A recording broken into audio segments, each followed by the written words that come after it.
바로 알고 행복한 우리 모두 다 같이 아멘 할렐루야. 감사합니다. 교재는 각자 돌아가셔서 개인적으로 읽으시기 바랍니다. 지금까지 보면 지난주에는 특별 새벽 기도회로 인하여서 이 말씀이 계속 이어나가지 못했는데요. 지난주 토요일에 18장까지 했었고, 그리고 주일 오후 예배 때 18장 19장의 말씀을 잠깐 이제 나누었습니다. 이전에 그 18장 내용을 잠깐 살펴보면 아수르 사람들이 유다를 침공합니다. 그래서 유다의 대부분의 성읍들을 점령한 상태에서 이제 계속적으로 히스기야 왕이 그 사실을 알고 그 아수르에게 찾아가서 조공을 바치면서까지 우리를 살 수 있도록 그렇게 길을 마련하고 약속을 했었습니다. 그런데 그 약속을 깨고 다시 한번 쳐들어오는 일들이 발생합니다. 그래서 오늘의 이 말씀 계속적으로 보면서 여러 가지 사정과 함께 이제 랍사게를 통해서 너희들의 하나님이 어디 있냐? 우리가 다 이겼다. 그렇게 조롱하면서 히스기야 왕도 믿지 말아라. 그러한 내용들이 앞전의 말씀이었습니다.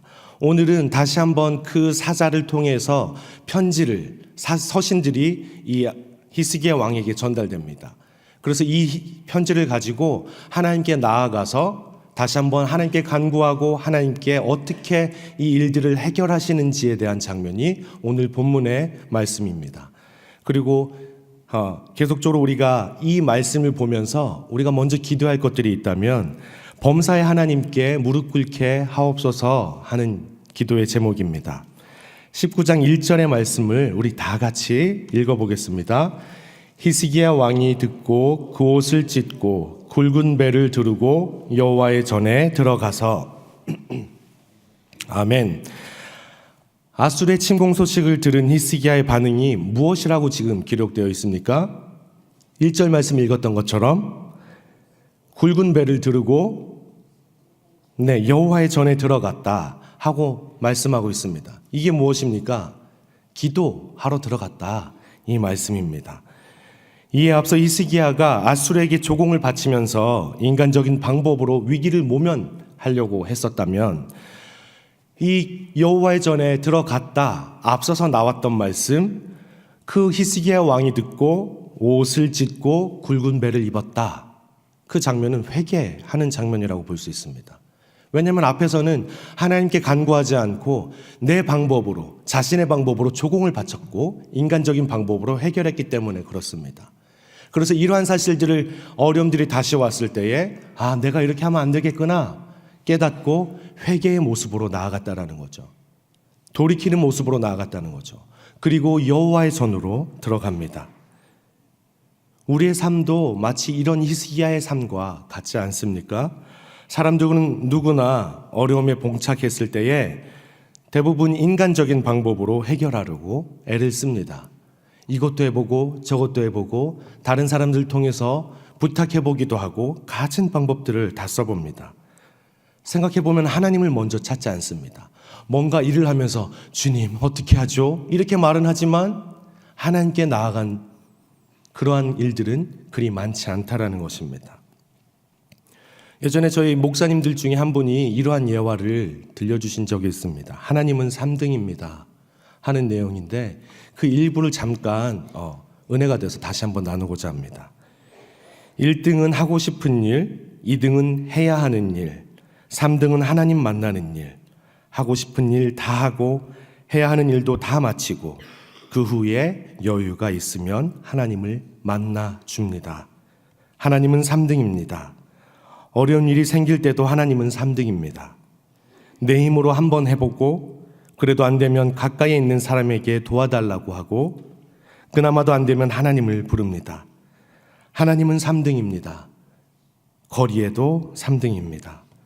내게 가장 가까이에 있는 것은 내 자신, 그 다음은 내 마음을 알아주는 사람, 그 다음에야 저 멀리 계신 하늘에 계신 하나님이십니다. 하나님은 3등입니다. 그런데 하나님께 나는 1등입니다. 무슨 일이 있어도 내가 부르기만 하면 도와주십니다. 내가 괴로워할 때는 만사를 제쳐놓고 달려오십니다. 그 뒤에 이후에 여러 가지 내용들이 있는데 여기까지 소개하고자 합니다. 여러분, 과연 여러분에게 하나님은 몇 등이십니까? 여러 가지 일들이 생겼을 때 여러분은 어떻게 하나님을 찾아가십니까? 히스기야가 하나님의 전에 들어갔을 때에 이사야 선지자를 통해서 이러한 응답을 듣습니다. 하나님의 계획을 듣습니다. 내가 너희를 구원할 것이다. 내가 너희와 함께할 것이다. 걱정하지 마라. 두려워하지 마라. 이처럼 오직 하나님만이 모든 문제의 해결이심을 믿으시는 여러분 되시기를 바랍니다. 오직 기도를 통해서만 하나님이 도와주시며 역사하실 줄을 믿으시기 바랍니다. 아멘.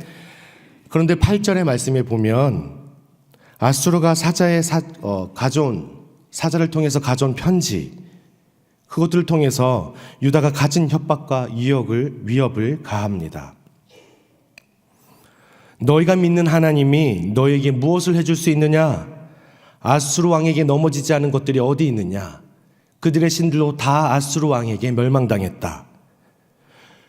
분명히 너희들과 함께하겠다는, 하나님께서 도와주시겠다는 응답을 이사야 선지자를 통해서 들었는데 반응은, 환경들은 여전히 계속 압박해오는 상황입니다.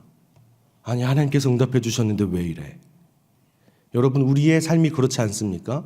뭔가 응답을 받았는데 하나님께서 해주시지 않을 때 원망과 불만이 쏟아져 나옵니다.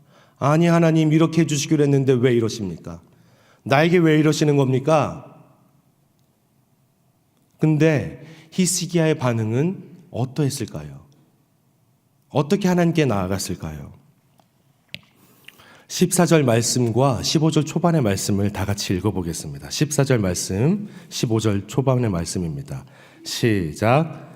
히스기야가 사자의 손에서 편지를 받아보고 여호와의 성전에 올라가서 히스기야가 그 편지를 여호와 앞에 펴놓고 그 앞에서 히스기야가 기도하여 이르되 아멘. 편지를 여호와 앞에 놓고 그리고 기도했다라고 말씀하고 있습니다. 이처럼 우리는 하나님께 무릎을 꿇을 때 우리 앞에 놓여진 상황이 어떠하든지 여전히 끝까지 주님을 신뢰할 수 있도록 기도해야겠습니다. 그리고 그 모든 문제를 주님 앞에 펼쳐놓는, 그냥 있는 그대로 다 하나님께 토설하는 그런 기도를 우리가 해야겠습니다. 여기서 히스기야는 하나님을 신뢰하며 문제의 원인 그대로를 하나님 앞에 펼쳐놓고 기도합니다. 그냥 자기가 들었던 것, 자기가 생각했던 것 가지고 기도하지 않습니다. 그대로 받았던 그 편지를 가지고 여호와 앞에 와서 그대로 하나님 이렇게 말을 하고 있습니다. 저렇게 하나님을 조롱하고 있습니다. 하나님 이렇게 하나님 나에게 어려움이 있습니다. 조곤조곤 하나하나 세심하게 펼쳐놓고 하나님께 기도하는 것들을 볼 수 있습니다. 그래서 이 문제를 해결해달라고 하나님께 기도했을 때에 히스기야는 이사야 선지자를 통해 다시 한번 하나님의 말씀을 듣게 됩니다. 31절의 말씀입니다. 31절의 말씀 다 같이 읽겠습니다. 시작. 남은 자는 예루살렘에서부터 나올 것이요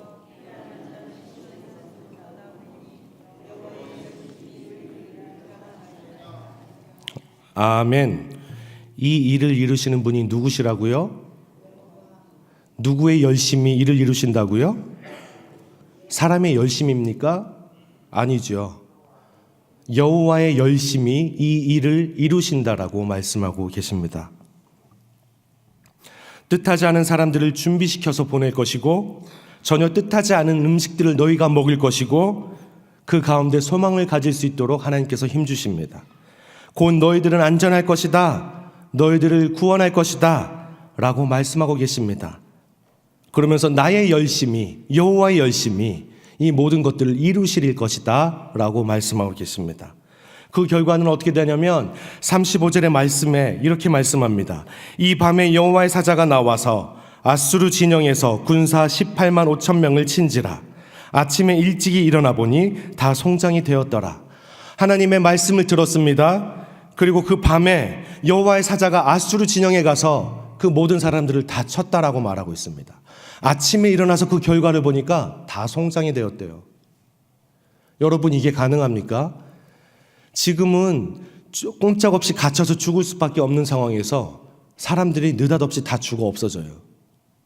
하나님의 열심히 이 모든 것들을 행하신 줄 믿습니다. 여러분, 우리에게 여기에서 주시는 교훈이 이것입니다. 우리가 하는 계획과 방법은 언제나 한계가 있기 마련입니다. 한정적입니다. 이룰 수 없는 것들이 너무나 많습니다. 아무리 열심을 다할지라도 한 치 앞도 알지 못하는 연약한 인생임을 하나님께서는 기억해 하십니다. 그래서 겸손하게 하나님께 있는 그대로 펼쳐놓고 하나님께 나아갈 때에 하나님께서 우리에게 길을 인도해 주시는 분이십니다. 하나님의 열심히 우리를 구원할 것이라고 강조하며 말씀하시는 그것들을 기억하시면서 우리가 온전히 하나님께 신뢰하고 의지함으로 나아갈 수 있는 믿음의 사람들이 될 수 있어야 하겠습니다. 여러분, 우리의 자녀들을 보면 그렇지 않습니까? 아기들이 하는 것들을 보면 아무리 멋진 계획을 가지고 일을 추진한다 할지라도 그 뒤에 여러 가지 발생할 수 있는 안 좋은 것들 생각하지 못합니다. 자신들은 그저 기쁜 것들을 즐길 마음에 기쁜 것들만 계획하고 나아가는 것들을 보게 됩니다. 마치 이것들처럼 우리가 하나님의 자녀인 것처럼 하나님 아버지께서 우리들을 보셨을 때에 그 계획들은 완벽한 것 같지만 조금 모자라 이렇게 생각하시지 않겠습니까? 여러분의 모든 행사들, 그 계획들을 주님께 맡기시는 여러분 되시기를 바랍니다. 하나님을 끝까지 붙드십시오. 우리 아버지 되신 그분을 온전히 신뢰하십시오. 매사에 기도의 자리로 나아가서 여러분 응답받으시는, 그래서 만사형통케 되는 은혜가, 그 은혜를 누리시는 여러분 되시기를 주님 안에서 축원드립니다. 아멘. 이 시간 다 같이 기도하실 때 이렇게 기도하시기 바랍니다. 하나님, 내가 기도할 때 범사에 하나님께 무릎 꿇게 하소서. 때를 얻든지 못 얻든지 하나님께 기도하면서 나아가겠습니다 하며 기도하시고, 우리 앞에 놓인 상황이 어떠하든지 간에 여전히 다시 한번 주님을 신뢰할 수 있도록 하옵소서 기도하시고, 그리고 담임 목사님과 교회를 위해서 기도하시고, 여러분의 기도 제목을 가지고 다 같이 기도하시겠습니다. 다 같이 기도합니다. 주여 믿습니다. 주여 믿습니다. 주여 믿습니다.